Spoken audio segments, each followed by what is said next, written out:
I ghosted my own emotions and how I came back.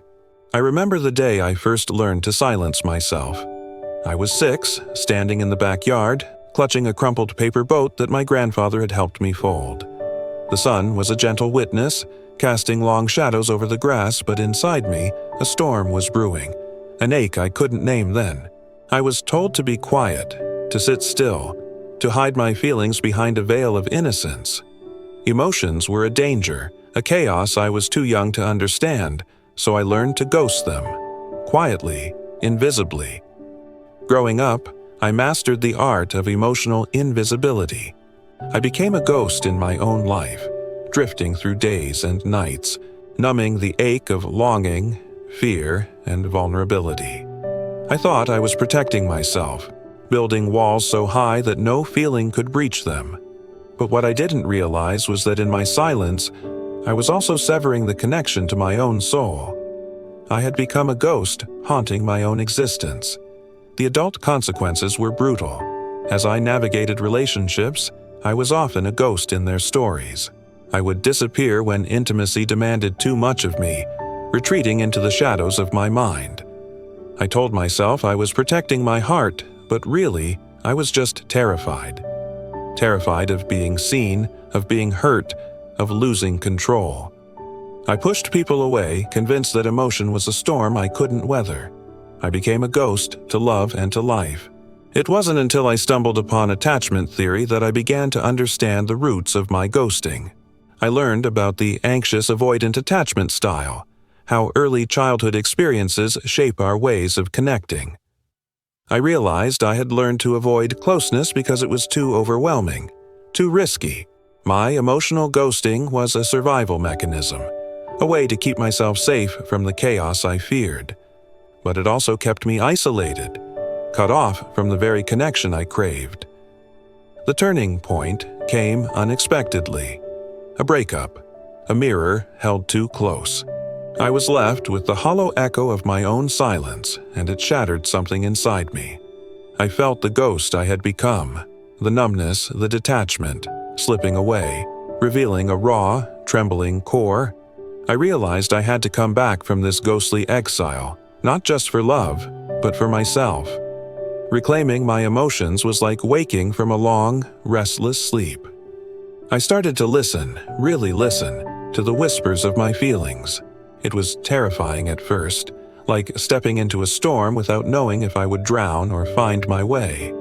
I sat with my pain, my joy, my fear, without judgment. I let tears flow, let anger surface, let vulnerability seep out like ink from a pen. Each emotion was a thread pulling me back into my own life, stitching my fractured self together. The process was not linear. Some days I felt lost again, tempted to ghost once more.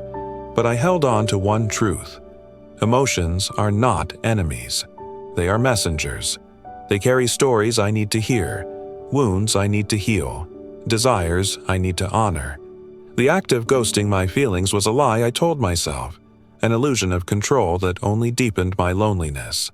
Coming back meant facing the chaos, the mess, the vulnerability, and choosing to stay. One of the most profound insights I gained was from understanding my attachment style. My avoidance was born from a fear of abandonment, a childhood wound that whispered, "If you let yourself feel, you might lose everything." But I also learned that attachment is not fixed. It's a dance, a fluid interplay of fear and trust. I began to gently challenge my avoidance, to lean into discomfort, to trust that I could survive the storm of my own emotions. In this journey, I discovered that emotions are not burdens. They are bridges. They connect me to others, to myself, to life. Ghosting them was like cutting off my own limbs, trying to live without the very tools that make me human. To come back was to reattach those limbs. Painful, yes, but also freeing. I started to share my feelings, to speak my truth, even when my voice wavered. The childhood memory remains vivid, not just as a moment of innocence lost, but as a symbol of what I had to reclaim. The paper boat I held that day was fragile, yet it carried my hopes. I learned that emotions are like that boat, delicate but essential, vulnerable yet resilient. I had to learn how to craft my own vessel again, sturdy enough to hold the storms. Today, I no longer ghost my feelings. I listen to them like an old friend, sometimes with tears, sometimes with laughter. I've come back from the shadows, from the silence I once clung to. It's a continuous journey, one that requires patience, compassion, and courage. But I know now that I am not alone in this, that my emotions are not enemies to be feared, but parts of me to be embraced. In the end, coming back wasn't about perfection.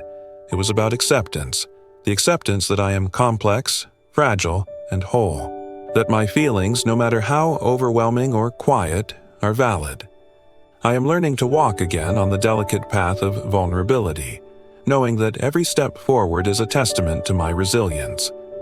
I ghosted my emotions once to protect myself, but I came back because I realized that I am worth the risk of feeling fully alive.